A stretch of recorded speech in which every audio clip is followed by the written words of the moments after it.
ನಮಸ್ಕಾರ, ನಾನು Vinutha Vardhan ಫರ್ಟಿಲಿಟಿಯಲ್ಲಿ junior embryologist ಆಗಿ ಕೆಲಸ ಮಾಡ್ತಾ ಇದ್ದೀನಿ.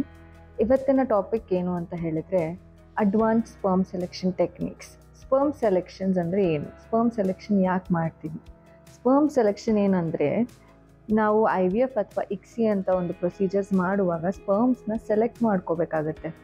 ನೀವು ಕೊಡೋ ಸೆಮೆನ್ ಸ್ಯಾಂಪಲಲ್ಲಿ ಸ್ಪರ್ಮ್ನ ಸೆಲೆಕ್ಟ್ ಮಾಡಿದ ನಂತರ ನಾವು ಒಂದು ಸೈಟಿಗೆ ಇಂಜೆಕ್ಟ್ ಮಾಡೋ ಒಂದು ಪ್ರೋಸೆಸ್. ಆ ಪ್ರೋಸೆಸ್ಗೆ ನಾವು ಸ್ಪರ್ಮ್ನ ಸೆಲೆಕ್ಟ್ ಮಾಡೋಕ್ಕಿರುತ್ತೆ. ನಾವು ಟ್ರೆಡಿಷ್ನಲಿ ಯಾವ ಮೆಥಡ್ಸ್ನ ಯೂಸ್ ಮಾಡ್ತೀವಿ ಅಂತ ಹೇಳಿದರೆ ಡಬಲ್ ಗ್ರೇಡಿಯಂಟ್ ಡೆನ್ಸಿಟಿ ಮತ್ತು ಸ್ವಿಮ್ ಅಪ್ ಅನ್ನೋ ಒಂದು ಮೆಥಡ್ನ ಯೂಸ್ ಮಾಡ್ಕೊತೀವಿ. ಆ ಮೆಥಡಲ್ಲಿ ಏನಾಗುತ್ತೆ ಅಂತ ಹೇಳಿದ್ರೆ, ನೀವು ಕೊಡೋ ಸೆಮೆನ್ ಸ್ಯಾಂಪಲಲ್ಲಿನ ನಾವು ಸೆಂಟ್ರಿಫ್ಯೂಸ್ ಟ್ಯೂಬಲ್ಲಿ ಹಾಕಿ ಸೆಂಟ್ರಿಫಿಗೇಷನ್ ಮಾಡ್ತೀವಿ. ಸೊ ಸೆಂಟ್ರಿಫ್ಯೂಸ್ ಮಾಡೋ ಟೈಮಲ್ಲಿ ಕೆಲವೊಮ್ಮೆ ಏನಾಗ್ಬೋದು ಅಂತ ಹೇಳಿದ್ರೆ DNA ಡ್ಯಾಮೇಜ್ ಆಗುವ ಚಾನ್ಸಸ್ ಇರುತ್ತೆ. ಈ ಥರ ಇದ್ದ ಒಂದು ಪ್ರೊಸೀಜರ್ ಮಾಡುವಾಗ ಆ ಥರ ಆದಾಗ ನಮಗೆ ಒಳ್ಳೆ ಔಟ್ಕಮ್ ಸಿಗೋದು ಕಷ್ಟ ಆಗುತ್ತೆ.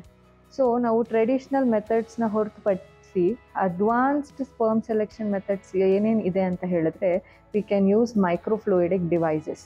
ಈ ಮೈಕ್ರೋಫ್ಲೂಯಿಡಿಕ್ ಡಿವೈಸಸ್ ಅಂತ ಹೇಳಿದ್ರೆ ಏನು ಅಂತ ಹೇಳಿದ್ರೆ, ಸ್ಪರ್ಮ್ಸು ತಾನೇ ಒಂದು ಚಾನೆಲಲ್ಲಿ ಆ ಡಿವೈಸ್ ಒಳಗಡೆ ಇನ್ಸರ್ಟ್ ಮಾಡಿದಾಗ ಸೆಮೆನ್ ಸ್ಯಾಂಪಲ್ನ, ಆ ಡಿವೈಸಲ್ಲಿ ಸ್ಪರ್ಮ್ಸು ತಾನೇ ನುಗ್ಗಿ ಬಂದು ಒಂದು ಚೇಂಬರಲ್ಲಿ ಕಲೆಕ್ಟ್ ಆಗುತ್ತೆ.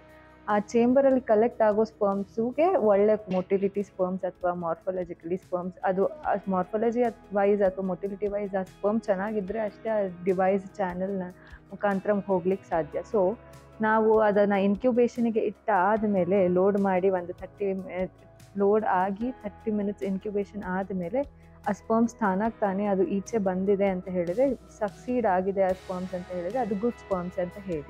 ಈ ಥರ ನಾವು ಸ್ಪರ್ಮ್ ಸೆಲೆಕ್ಟ್ನ ಮಾಡ್ಕೊತೀವಿ. ಸೊ ಈ ಒಂದು ಟೈಪ್ ಆಫ್ ಟೆಕ್ನಿಕ್ಸ್ನ ನಾವು ಯಾವ್ಯಾವ ಪೇಷಂಟಿಗೆ ಯೂಸ್ ಮಾಡ್ತೀವಿ ಅಂತ ಹೇಳಿದರೆ, ಒಂದು DNA ಫ್ರಾಗ್ಮೆಂಟೇಷನ್ ಪ್ರೇಯರ್ ರಿಪೋರ್ಟ್ ಆಗಿದ್ದರೆ, ಆ್ಯಂಡ್ ಇನ್ನೊಂದು ಕೇಸಲ್ಲಿ ಪೋರ್ ಮಾರ್ಫಾಲಜಿ ಇದ್ದಾಗ. ಪೋರ್ ಮಾರ್ಫಾಲಜಿ ಅಂತ ಹೇಳಿದರೆ ನಾರ್ಮಲ್ ಫಾರ್ಮ್ಸು ಕಮ್ಮಿ ಇದ್ದಾಗ. ಸೊ ನಾರ್ಮಲ್ ಫಾರ್ಮ್ಸು ನಮಗೆ ಬರಲಿ ಅಂತ ಹೇಳಿದಾಗ ನಾವು ಮಾಡೋಕ್ಕೆ ಆಗುತ್ತೆ ಇದನ್ನು.